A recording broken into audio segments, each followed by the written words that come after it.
right, guys. So thanks so much for listening to us discuss The Time Traveler's Wife today. If you enjoyed it, you can check us out on Facebook, Instagram, or our website, literaturepodcast.com. Wait, what? What? We just finished recording.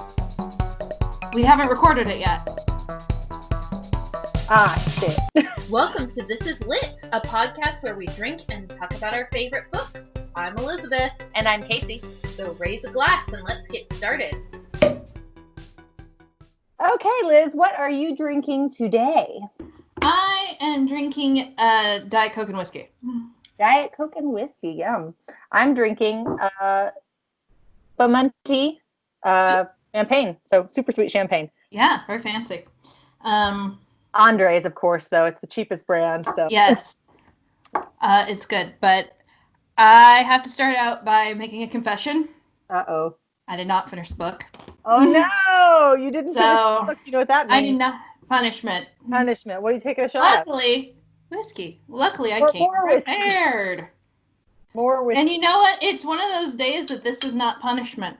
This is actually a treat, right? Yeah, it's been a day, y'all. I love my children, but I wish they would sleep. All right. Punishment. Punishment. Cheers. Punishment. Whew. Be honored. I haven't done a shot since college. Oh, boy. I love it. Okay, so the book that Liz did not finish that we are discussing today is Audrey Niffenger's The Time Traveler's Wife. This is a book that came out in 2003, I believe. Yes. And it is an adult novel. It's about a man who has a disorder, like chrono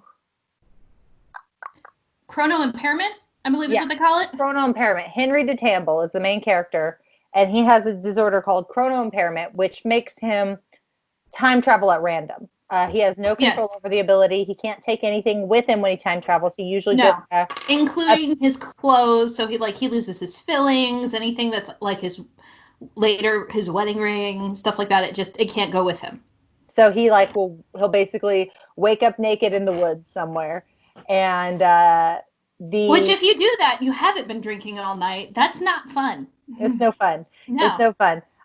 So he's the main character. The other main character is Claire Abshire, who is a sculptor who makes sculptures out of paper, and she eventually becomes the named time traveler's wife. And this book is about their experience getting together and meeting each other throughout time. Audrey Niffenegger, I read once in an interview, she actually wrote the book about while she was kind of going through it, about failed relationships and all of the things that had happened to her. And so it's very melodramatic. It's very over the top. And there is a movie with Erica Bana and Rachel McAdams. Is it Rachel McAdams? Yeah, she's been a time traveler, dating a time traveler in 3 different stories. Well, at least we know she has a type. Yeah, that's a weird typecast, but yeah, because she's in that. She's in Doctor Strange, and she's in Midnight in Paris. So she's done 3 movies where she's dating someone who can travel through time. But at any rate, Rachel McAdams and Eric Bana play in the movie, and the movie is just as over the top and melodramatic as the book is. I promise you that. The book is in first person point of view, which you guys already know I'm not. Yeah, and it flips between Henry and Claire. Yes. It alternates between Henry and Claire because they meet each other for the first time at different times. Yes. When they meet each other naturally is when the book opens up. So at this point, Claire has already known Henry most of her life, but Henry has never met her before. Henry's never met her. Henry is, I think, 26 and Claire's 21, and they meet at the opening. Claire's 20 and Henry's 28 because the age difference is the same as the author and her husband. Oh, yeah. So she's 20 and he's 28, and they meet at the library. Yes. And he doesn't know her, but she comes up to him. She knows him right away because she's known him her whole life. Before that point, Henry had never traveled to Claire's childhood. He had been able to time travel since he was about 5, was whenever he developed the ability. it's not really an ability. It's more of a disorder because he doesn't have any control over it. But he developed this disorder when he was about 5 years old, and most often would time travel to places that were related to him as a person. So like to different parts of his own childhood or his own adulthood, because he came without anything, just naked and afraid. He also develops a lot of semi-legal like abilities and skills that are maybe not quite like, so he can pickpocket, he can he can pick locks. He learns a lot of these skills from himself. And older versions of himself teach him how to do, which is a weird thing. Whenever I was thinking about it, I was like, if you're a 30-year-old teaching a 7-year-old version of yourself how to pick a pocket, but when you were 7, you didn't know how to pick a pocket, how could the 30-year-old have learned it? Like there's a bunch of these weird paradoxes. Have you heard of the Beethoven Paradox? They cover this extensively in an episode of Doctor Who. Which one? Where it's Capaldi and Clara era. But kind of on that.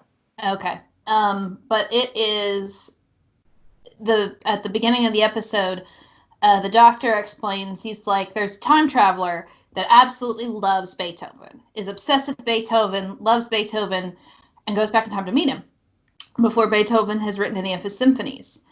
And he tells Beethoven about his symphonies and writes them. So then but those symphonies already existed for the time traveler. Mm-hmm. So where did those symphonies originally come from? Right. It's a paradox. Yeah, it's the time traveler's paradox. So it's just this book is absolutely littered with that sort of stuff. Here's my copy, by the way. I bought this when it first came out, I think. Let me look. Here's my copy. 'Tis on Kindle because I wanted to order the paper version, but it wasn't going to get here for like 2 weeks. Yeah, I didn't read this book when it first came out. I read this book for the first time in high school. So the book came out in 2003. I read it in about 2005, probably, whenever I was a sophomore in high school. So at that point, I was much more inured to the melodrama of the book. Like I was much more tolerant of it because it's very, very over the top in the melodrama. And like you can see right here, the picture on the front of this book is the biggest problem that I think both of us have with the book. Yes. Is because we said before that Henry, when he starts time traveling as he's 5. A 5-year-old, he usually goes to his own past or future. Yeah, I got about 30-40% of the way through the book and then I couldn't finish it. So then I looked up the rest on the internet. Right. So once he meets Claire naturally, whenever she's 20 and he's 28, then he starts inadvertently time traveling to her past. The first time she's like 6. She's 6. And he's an adult. He's like in his late 20s. And she's 6. And he shows up naked outside her house. Now, I'm not here to be like, it's kind of complicated, right? Because it's like, on the one hand, this is going to be your wife. Right. And he doesn't have any control over where he travels. No. And so, like, for him, the initial relationship he develops with young Claire from her past is that he uses her for help. Yes. She brings him food, shelter, she brings him clothes, she brings him shelter. Like the first or second time he meets her in the past, he gives her a list of he gives her a list of all the times. On their first date, she showed him her diary. Right. With the list, with the dates in it. And then he takes those dates and makes young Claire memorize those dates. So she knows when to bring food and stuff. Yeah. So when it first starts, it is him just trying to survive as he goes through this. The other thing about his disorder is it's triggered completely randomly, but it can happen more frequently whenever he's under stress. So whenever he's stressed or anxious, he's more likely to inadvertently time travel. So like Henry is not like some dirty old man who goes looking for a 6-year-old girl to like prey on. Yeah. he cannot help where he ends up. He has no choice in the matter. But that doesn't mean that it's not very unsettling to watch this man interact with a child that he knows is going to marry him in the future. Yeah, because there's the dilemma of, do you treat her as a child while still in the back of your head, you know this is going to be your wife. Right. This is going to be your lover. It's a weird dichotomy that right. And I'm so not a fan of. Yeah, he's kind of struggling with what to do about this and how to handle it. And at some point, I think the third or fourth time he travels to visit her, he doesn't even do it on purpose. He accidentally lets it slip that they're married in the future. Yeah, because he knows he doesn't want to change the future, but later in the book it also states that there are things he can't do. Like, no matter what he does in the past, his future is kind of set. Yeah, like so he can't change his future. So it's like the moment he says he and Claire are married, does that create kind of like a fixed point in time now where Claire and Henry are destined to be married and there's no choice in the matter? Or like so it's that question of, do Henry and Claire get married because they want to, or do Henry and Claire get married because it was foretold? Ooh. Well, I mean, time travel in general asks that question. Like, if time travel could happen and it was real, then is anything, like, does free will as a concept, can it exist in the same universe where time travel exists? I'm glad I brought the bottle up.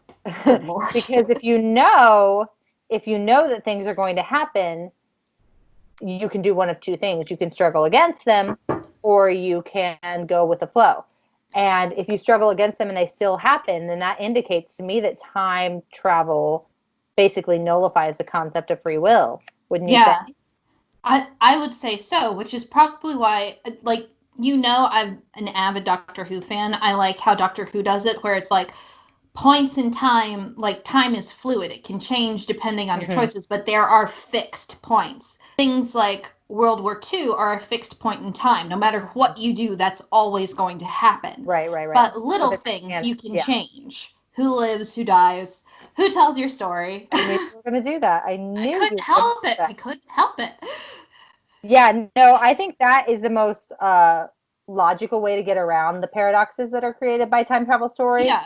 But the thing about this book is that it's not really written with the purpose of being a time travel story so much as it is written with the purpose of being a love story, which means that a lot of that logic kind of falls to the back burner.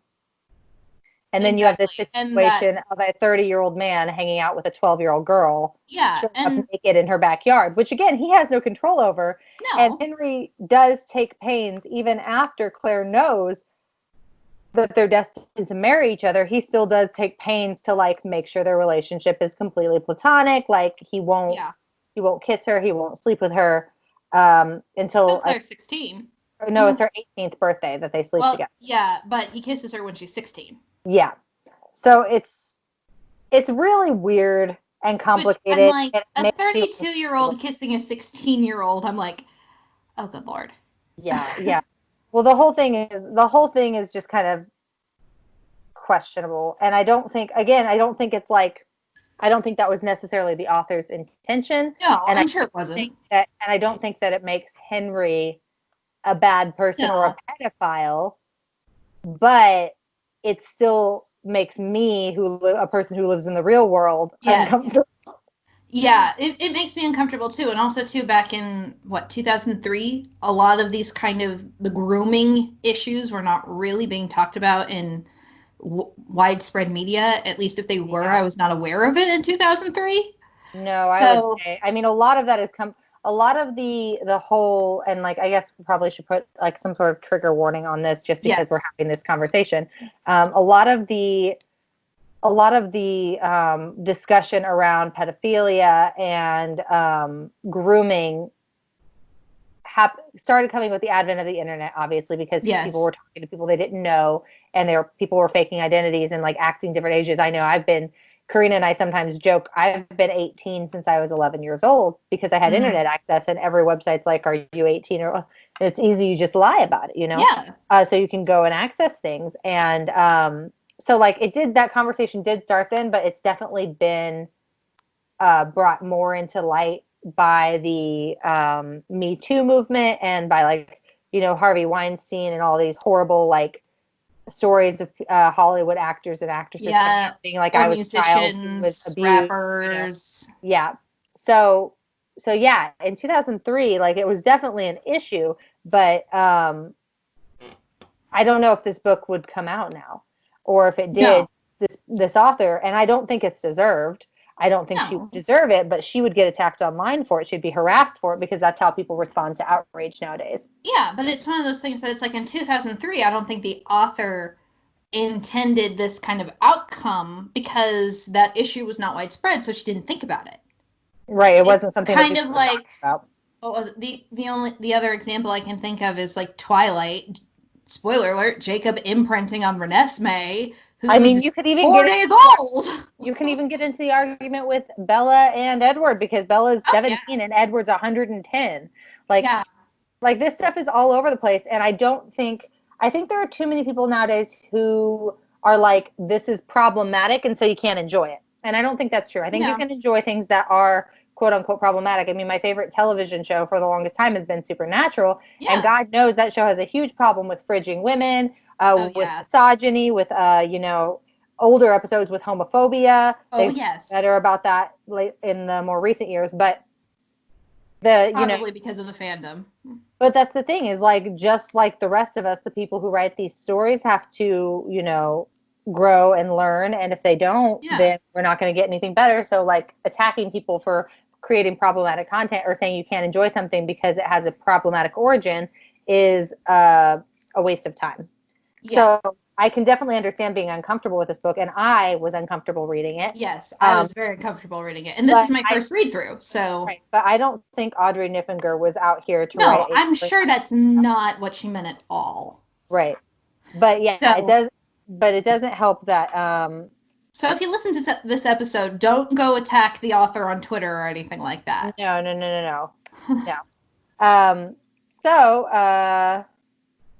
Henry is time traveling now that he's met Claire in her timeline. He starts time traveling to her past. Yes. She grew up in Michigan. Yes. A very wealthy family. They had house help. Yeah, they had a big fancy house in the countryside and help. And nice. Can I get one of those? Yeah. And so he keeps traveling to her past, because, again, the way that Henry travels is tied to his own subconscious. And so if he's thinking about Claire, he's likely to end up traveling into Claire's timeline. And so they start to develop a sort of relationship over her teen years as he time travels to where she is. Yeah, and again, like we said, when she's 16, they go to a party. She got a driver's license. He kisses her because she requests it. And then when she turns 18, they make love for the first time. And then 2 years later is when they meet naturally. Yeah. And she is able to talk to him about all of this. So, yeah, it's absolutely wild, because I think at one point he actually helps her scare off, like, a guy that, like, is basically, like, harassing her. Yes. Like, she's got some boy who's, like, not taking no for an answer. And so he uses the fact that he can, they work together to scare the boy off. Like, a lot of it's very, there's a certain amount of it. And it seems like, especially in the movie version of this, which I've seen, they kind of set up the scenes of whenever Henry shows up to be in, like, the summertime. So there's a certain, like, summertime nostalgia. Like, we kind of, we get together, we have these brief moments together. If you've ever seen the movie Lake House, which has that same title with Keanu Reeves. And then it ends with him mailing himself to her. Yes. That is cute. Yeah. Spoiler alert for a movie that's I don't know how old. At least a decade. At least. Yeah. So they're developing this relationship. They're having this cutesy time together. And then on her 18th birthday, they sleep together for the first time. And then 2 years later, they meet at the library.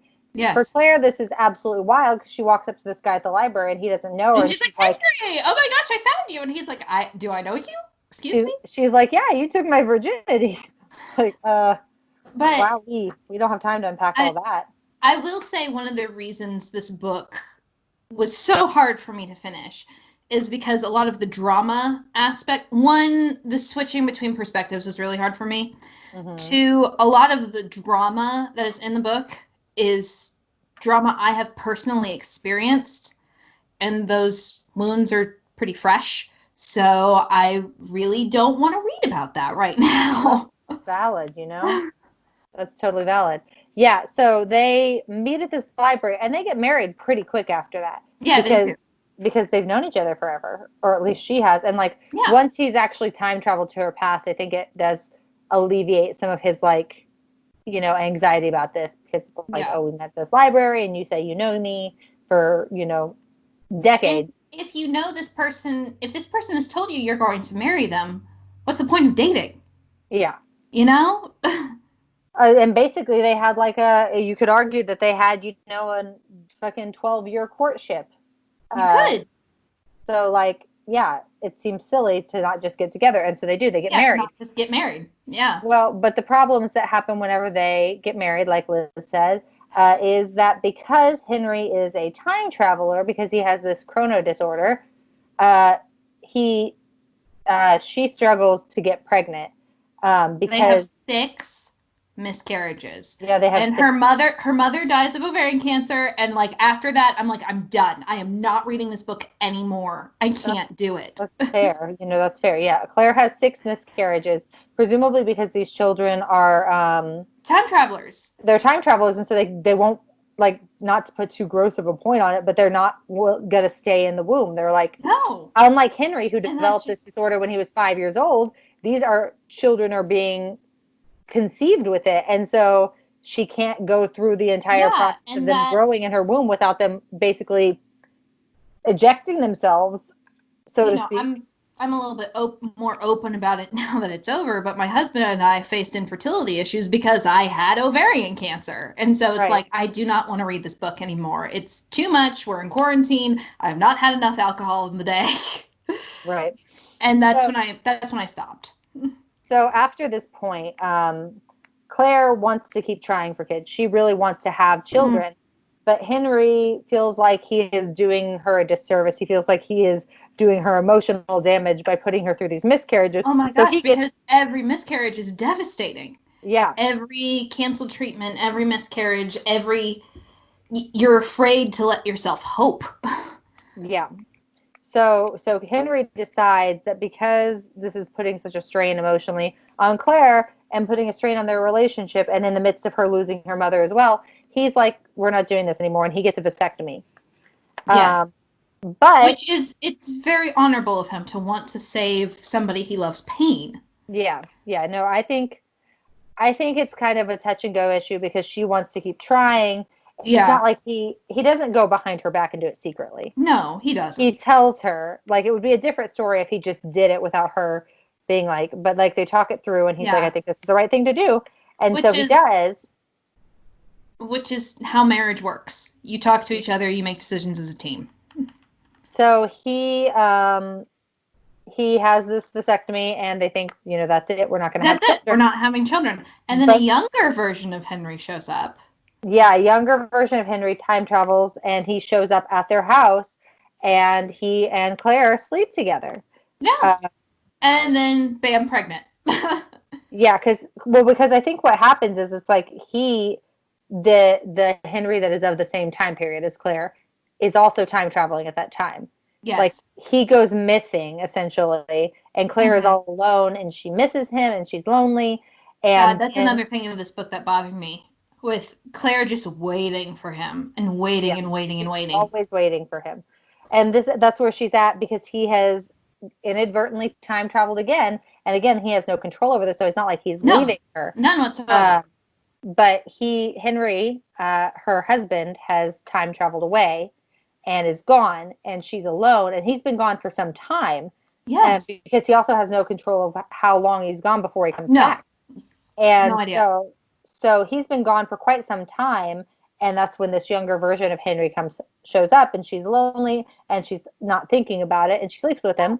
And like, that's not like cheating. No, because that's still her husband. It's just a younger version of her husband. Right, is like sleeping with a 10 years younger version of your husband cheating. Okay. Small side tangent. Mm. What is it with time traveler books and the name Claire? Because the name of the main character in Outlander is Claire. Ooh. And so it's that question of, is she technically cheating on her husband with Jamie because her husband's not born yet? Don't know. We'll discuss that when we read Outlander. I think that in this book, at least, Claire and Henry have some kind of understanding. It's like, it's not like, I mean, like, there's no point in feeling jealous of something.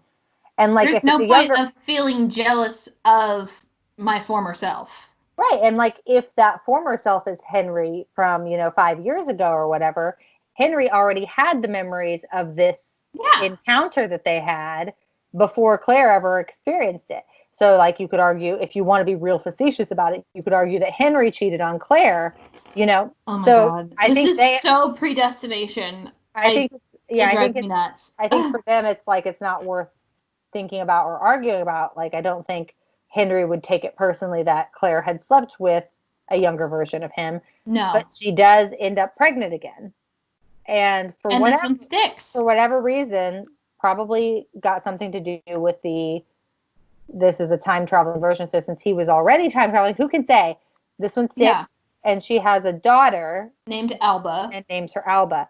And in the book later, it is kind of like alluded to that Alba has a little bit more control over her time travel. She can time travel, same as her father, but she has more control over when she time travels and where she goes. Yeah. Which is very unusual for someone who is chrono-impaired. Chrono-impaired. Yeah. Because there's also a doctor that's studying other people who are chrono-impaired. And that's very unusual. Yeah. So Alba she's pregnant with Alba, and Henry time travels before she is born to meet her. Well, he doesn't, obviously, again, he doesn't have control over it. She's 10 years old, and he meets her. She's on a school field trip, and he discovers that he dies when she's 5. Which this goes back to that whole concept within this book of, like, does free will exist? Can you change time? So he wants to change that because he wants to be around for his daughter and he wants to be around for his wife, as any good husband would. And, spoiler alert, it doesn't work. No. So he finds out that he's going to die, and he keeps it from Claire for a while. He doesn't want her to know. So he doesn't really tell her what he found out from. Death, unfortunately, is a mortal condition. Yeah. And so he, when he's about 43, which is the year that he dies, is when he's 43, he time travels again, and he finds himself in Chicago, in a parking garage in the middle of the winter. Yeah. And no clothes, no nothing. He has no clothes, no anything. He can't find shelter because he's in Chicago, so people are wary and, like, worried about a naked man walking down the street. A homeless naked man walking down the street. And so he gets hypothermia and frostbite really severely on his feet. And whenever he returns to the present, he has to have his feet amputated. Yeah, and he and Claire know that he can't live much longer if he doesn't have any means to escape. Yeah, because if he's going to keep time jumping and having no feet, then he's definitely going to die within his next few jumps. Yeah.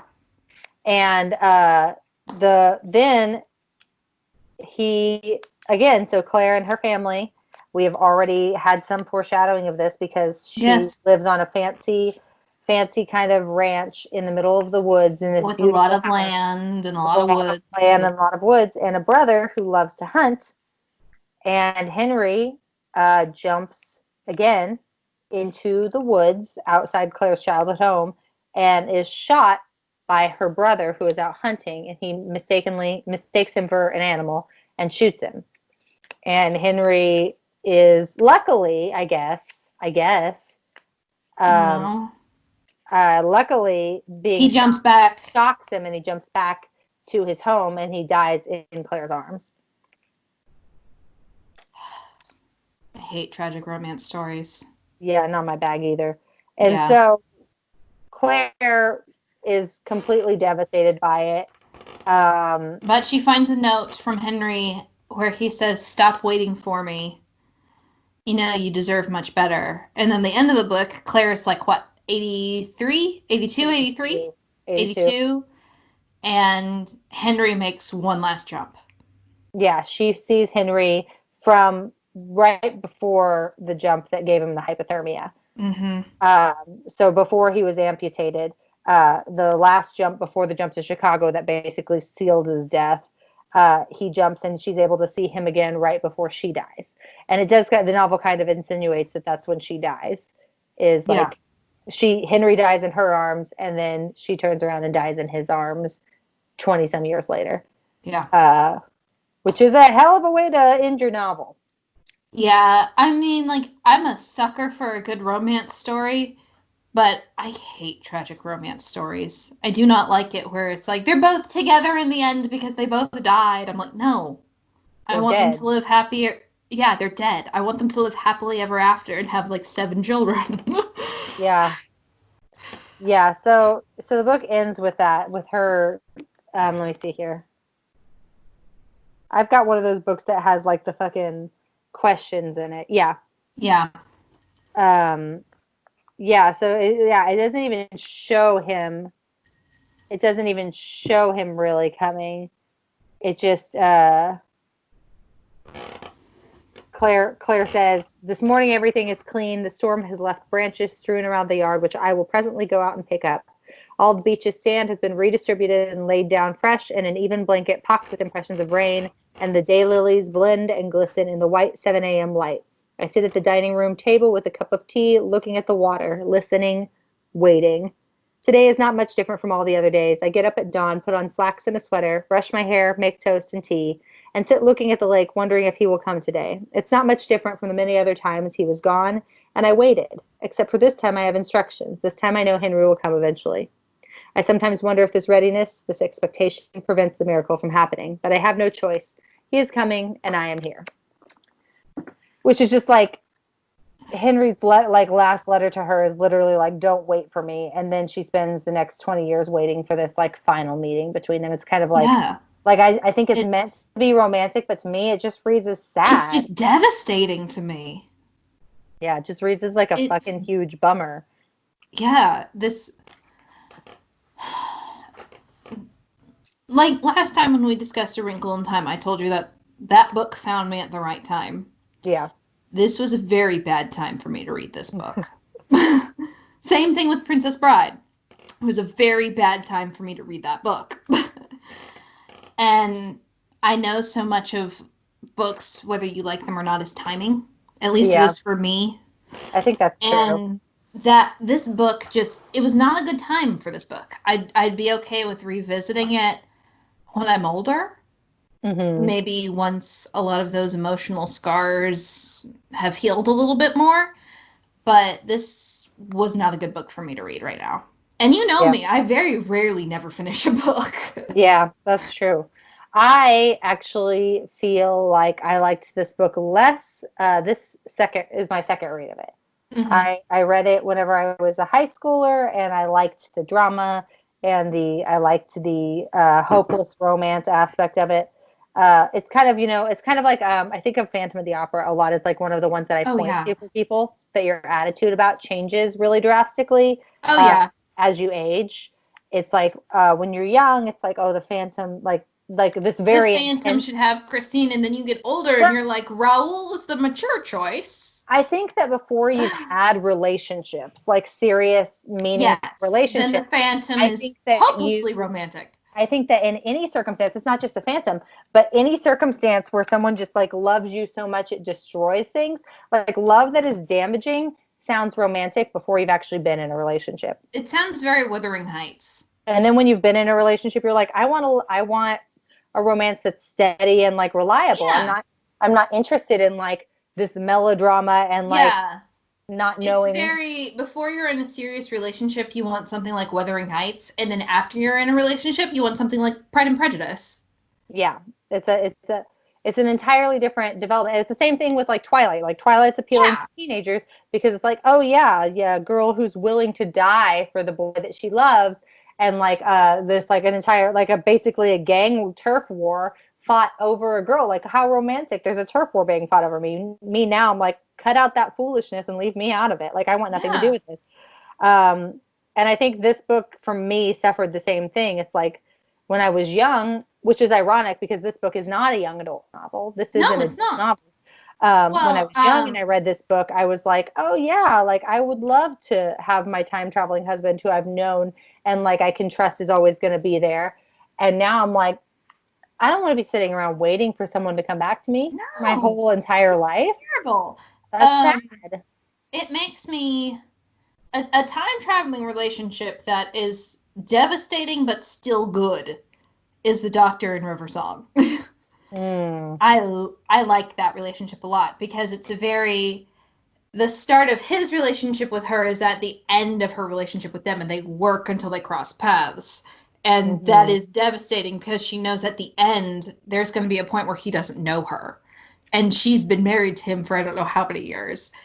And so it's like, that is a good and interesting relationship to take with the time traveling relationship, at least in my opinion. It may not be in your opinion. I don't like it. I like River Song. I like River Song. I think one of the stupidest things the show ever did was the episode, The Wedding of the Doctor or whatever.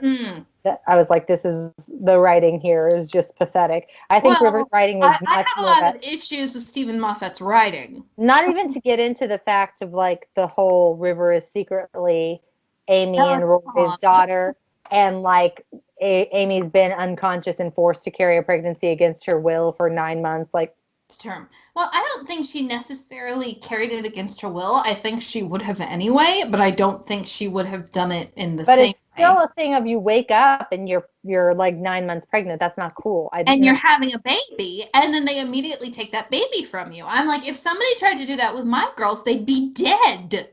I just think there's too much inherent misogyny and bullshit in Stephen Moffat's writing for me to enjoy the relationship between River Song and the Doctor.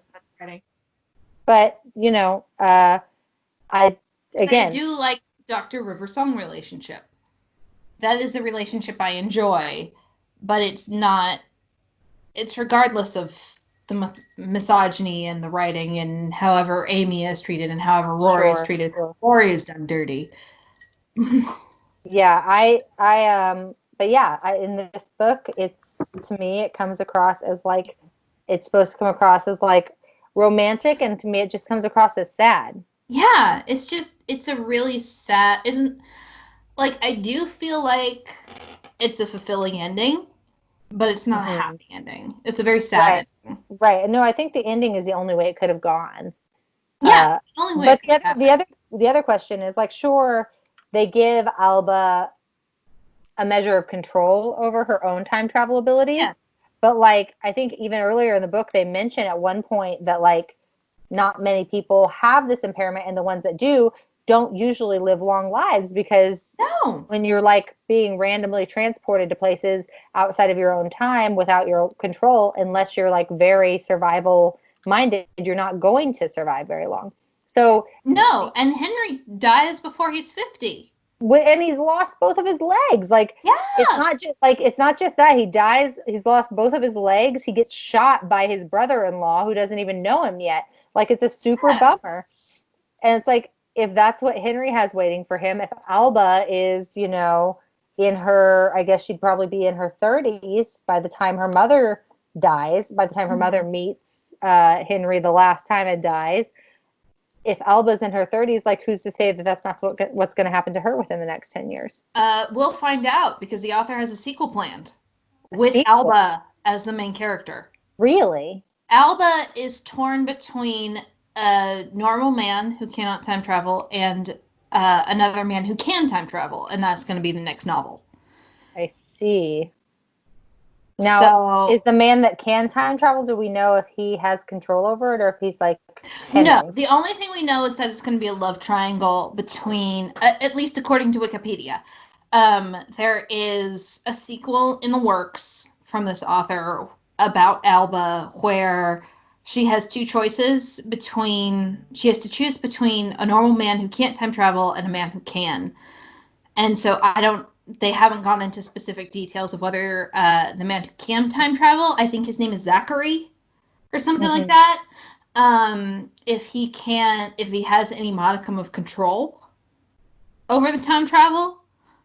So I'm like, that would be a book I would read. Where Interesting. it's more, especially since Alba has a little bit more control over when she time travels and where she time travels.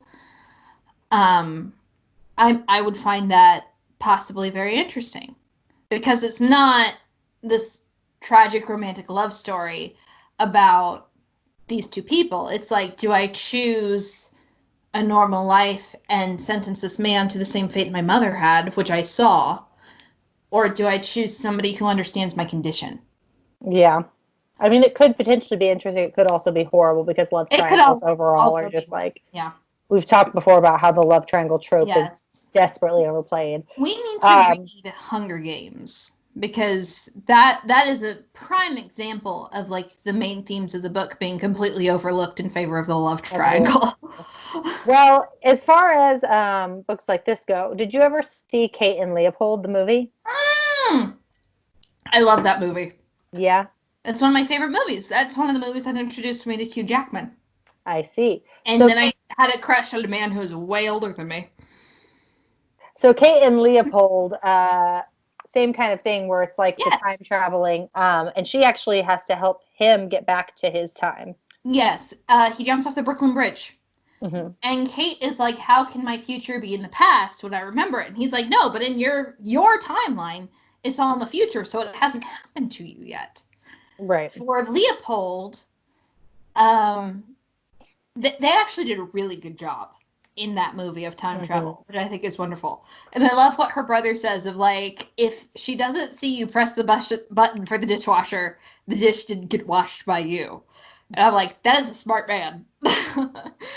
So what I'm interested in regarding time travel novels, you'll all recall that we a few months ago, God, I don't know how time works, read Red, White, and Royal Blue by Casey McQuiston. Oh my God, I love that book so much.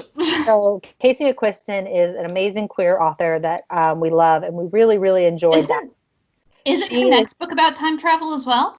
Time traveling lesbians. Yes. It's basically, I am here for it. It's basically from what she has released thus far on her Twitter and on Goodreads. It's going to be a queer variation of Kate and Leopold, with one of the women being from the 1970s. We might have to do an emergency episode. Oh no, we're going to read it ASAP. According to the Goodreads profile.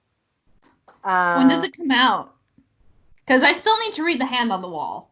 But that's Maureen Johnson, but that's a whole nother thing. The book. Sorry, Allie. Is supposed to come out sometime next year, it looks like. Okay. Hopefully. Okay. We have to make it until next year. I'm really looking forward to it. Ooh, that shot just hit me. I'm sure. That's the kind of time travel I would be interested in, would be something like that. So we'll see how that goes. We'll see if we like that better than this one. As far as this book goes, it is a national bestseller. It's wildly popular. It got a movie with A-list stars, so people like it. I've looked at the Goodreads for this book, and it has a pretty average rating, but it's because you either give it 5 stars or 1 star. There's no in between. You either love this book or you hate this book. So how many bottles would you give it, Liz?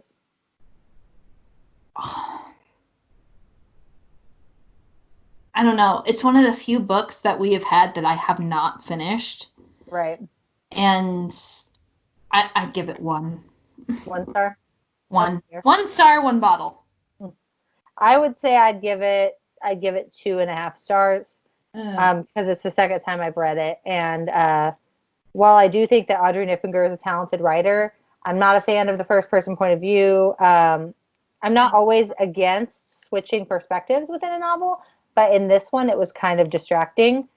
And again, there is a certain level of discomfort reading Henry as an adult, spending all this time with this young woman who is going to be his wife. Like, he's not a predator and he's not creepy about it, but there's just something unsettling about it that I don't really appreciate or enjoy. So I'd say 2.5 at maximum for me, which the average of that would be... It's not enough for me to get drunk. 1.75 probably, somewhere around there. Somewhere around there. Yeah, it's a little under a 2-bottle book, which is, like I said, a low rating for us. I think a lot of that right now is my personal history Right. So I know with my review with Princess Bride, a lot of it was my personal history, especially at that time. But I'd be interested to come back to this book in another 5 years and see what I would think about it. Yeah, for sure. But yeah, if you guys like decade-spanning romantic tragedies, this book might be for you. Yeah. We're just not that kind of people. I don't mind a sad ending, romantic tragedy kind of people. I don't mind a sad ending to a book, but if the book is a romance, I want a happy ending. If the main point of the book is a romance, I would like a happy ending, please. Yes, if the book is a romance, I would like a happy ending, please. I'm just not. Yeah, I'm not here for that tragedy, that longing. That's why everybody is like the greatest love story ever told is Romeo and Juliet. I'm like, they die at the end. Romeo and Juliet is not the greatest love story ever told. No. Shakespeare never meant for it to be the greatest love story ever told. I think Much Ado. Much Ado. Much Ado is much better. I do love Much Ado, but the greatest love story ever told. I don't know. Pride and Prejudice is up there. Yeah, I would say Pride and Prejudice is probably. Emma's up there for me. A lot of Jane Austen. Up there. Yeah, anything Jane Austen is probably a better love story. Yeah. Than Romeo and Juliet. So my engineering, my brother who's an engineer, I helped him with his English homework when he was in middle school, and they read Romeo and Juliet, and he's like, "This is ridiculous. They're 13 and 14, and they've known each other a week." Well, that's how 13 and 14-year-olds behave. I don't take issue with Romeo and Juliet because of the way they behave, because they are teenagers. I expect that. They're teenagers. That's how they act. The issue I take with it is people being like, this is the greatest love story ever told, instead of looking into the more interesting themes of how the things that your parents choose to do can damage you as a child. Exactly. That's what I took from Romeo and Juliet. But we can talk about that when we do read Romeo and Juliet. But yes, so when it comes to The Time Traveler's Wife, not a very high rating for us. Not a big 7.5. Yeah, something like that. Not a huge rating from us, but don't let that dissuade you from reading it. If you're into romantic tragedies or if you're into melodrama, you will probably really like it. But everybody has different tastes, and this is just not our taste. For yourself. Absolutely. So thank you so much for listening today. If you enjoyed our discussion on The Time Traveler's Wife, you can also find us on Facebook, Twitter, Instagram, or our website, litliteraturePodcast.com. Yes, and if you're feeling exceptionally generous, we do have a Patreon, which Casey is getting married next month. Yeah. So she will be off for the month of June, but don't worry, we have some special guests coming your way. And so the next book we will be reading with a special guest, I will be here, Casey will be gone because she's obviously going to be enjoying Newlywed Bliss, is The Last Witch, which is the first Witcher book. Okay. I'm going to attempt to say the author's name, but he's Polish, so I'm going to do my best. Stop looking at me like that. My fiance is Polish. Baleki is Polish, isn't it? Yeah, no pressure. Andrzej Sapkowski. Sapkowski. Sapkowski. Sapkowski. But it is the first Witcher book, and the special guest will be someone close to my heart.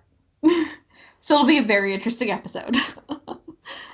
All right. So check in with Liz next month on June 15th for the next Witcher book, or the first Witcher book. And we will celebrate our 3-year anniversary when Casey comes back. Yeah, we're going to celebrate a little late because our 3-year anniversary is in June. It is June 15th. It's June 15th. So, and this will be our second anniversary or a third? Third. No way. It's the second. It's second. This will be our second anniversary. Obviously, I won't be around because I'm getting married on the 13th. But we will be back on July 15th to celebrate our second year anniversary of the podcast. Thank you guys so much for listening, and I'll see you in July. Yes, and I will see you next month. Cheers. Cheers. Thank you for listening to our podcast. For more information, visit us at litliteraturepodcast.com or check out our Facebook, Twitter, and Instagram pages.